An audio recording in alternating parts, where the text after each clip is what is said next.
নমস্কাৰ চৰকাৰী কৰ্মচাৰী আৰু পেঞ্চনাৰ লগত জড়িত এটা গুৰুত্বপূৰ্ণ খবৰ ভিডিঅ'টোৰ যোগেদি জনাব বিচাৰিছোঁ।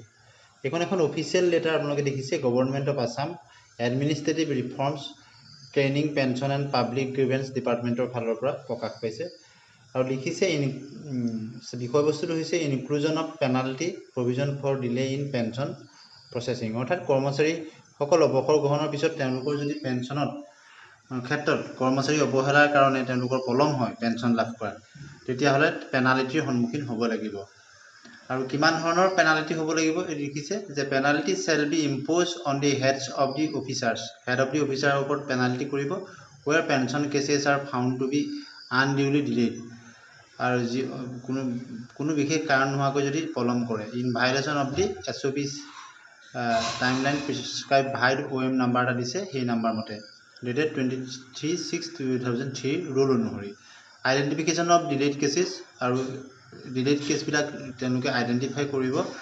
এ list of delayed pension cases shall be generated on a monthly basis, প্ৰতি মাহে ডিলেড পেঞ্চন কেছেছবিলাক চিনাক্তকৰণ কৰা হ'ব ফ্ৰম দি কৃতজ্ঞতা পৰ্টেলৰ পৰা and calculating the concerned heads of the officers, আৰু কোনসকল অফিচাৰৰ তাত পলম হৈছে সেইটো চোৱা হ'ব with the copies to the respective district commissioner যোগেদি এইখিনি চোৱা হ'ব, নিৰীক্ষণ কৰা হ'ব। And senior most secretary to the ডিপাৰ্টমেণ্টৰ ছিনিয়ৰ মষ্ট ছেক্ৰেটাৰীও এইখিনি চোৱা চিতা কৰিব। Rate and mode of recovery, আৰু কি ধৰণে ৰিকভাৰী কৰা হ'ব। Financial recovery shall be made at the rate of ₹250 per day, অৰ্থাৎ ডিলেৰ কাৰণে পেনাল্টি প্ৰতিদিন বেচিছত দিয়া হ'ব। 250 টকাকৈ পেনাল্টি ভৰিব লাগিব হেড অফ দি ডিপাৰ্টমেণ্টে, যাৰ কাৰণে পেঞ্চনৰ কেছটো ডিলে হ'ব। প্ৰতিদিনৰ কাৰণত 250 টকাকৈ তেওঁলোকে পেনাল্টি ভৰিব লাগিব। Subject to A maximum of ₹5,000, আৰু এই পেনাল্টি সীমা মেক্সিমাম 5,000 টকালৈকে হ'ব। From the official responsibility stage at pension processing, প্ৰতিটো পেঞ্চন প্ৰচেছিঙৰ ক্ষেত্ৰত মেক্সিমাম 5,000 টকা পৰ্যন্ত ফাইন তেওঁলোকে ভৰিবলগীয়া হ'ব পাৰে। The recovery shall be effected through the fin Assam portal from the salary bill, তেওঁলোকৰ চেলাৰী বিলৰ পৰা কৰ্তন কৰি দিয়া হ'ব 5,000 টকা পৰ্যন্ত, প্ৰতিদিনত 250 টকাকৈ হিচাপত।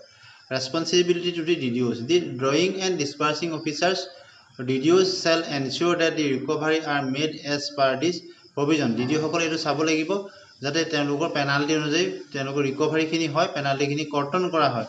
And the list of such recoveries is furnish to the ARTPP department, আৰু ARTPP ডিপাৰ্টমেণ্টক জনাব লাগিব। All departments directorates and subordinate officers shall ensure strict compliance with the prescribe timelines to avoid such penalties, আৰু এইখিনিৰ প্ৰতি সকলোৱে গুৰুত্ব সহকাৰে ল'ব লাগিব। গতিকে পেঞ্চনৰ ক্ষেত্ৰত অসম চৰকাৰে গুৰুত্ব সহকাৰে লৈছে যাতে পেঞ্চনাৰসকলে তেওঁলোকৰ অৱসৰকালীন জীৱনত অতি সোনকালেই পেঞ্চনখিনি লাভ কৰে, আৰু এই ক্ষেত্ৰত কোনোবা DDO বা অফিচাৰৰ ক্ষেত্ৰত যদি দিলে হয় তেওঁলোকে প্ৰতিদিন হিচাপত পেনাল্টি ভৰিব লাগিব 250 টকাকৈ, আৰু মেক্সিমাম 5,000 টকা পৰ্যন্ত তেওঁলোকে পেনাল্টি ভৰিব। আৰু এই ক্ষেত্ৰত DDOসকলে এই পেনাল্টিটো তেওঁলোকে কৰ্তন কৰিব লাগিব চেলাৰী বিল সহি কৰোঁতে, আৰু নিৰ্দিষ্ট কৰ্তৃপক্ষলৈ তেনে কৰ্তন কৰা কৰ্মচাৰীৰ তালিকা প্ৰেৰণ কৰিব লাগিব। ধন্যবাদ।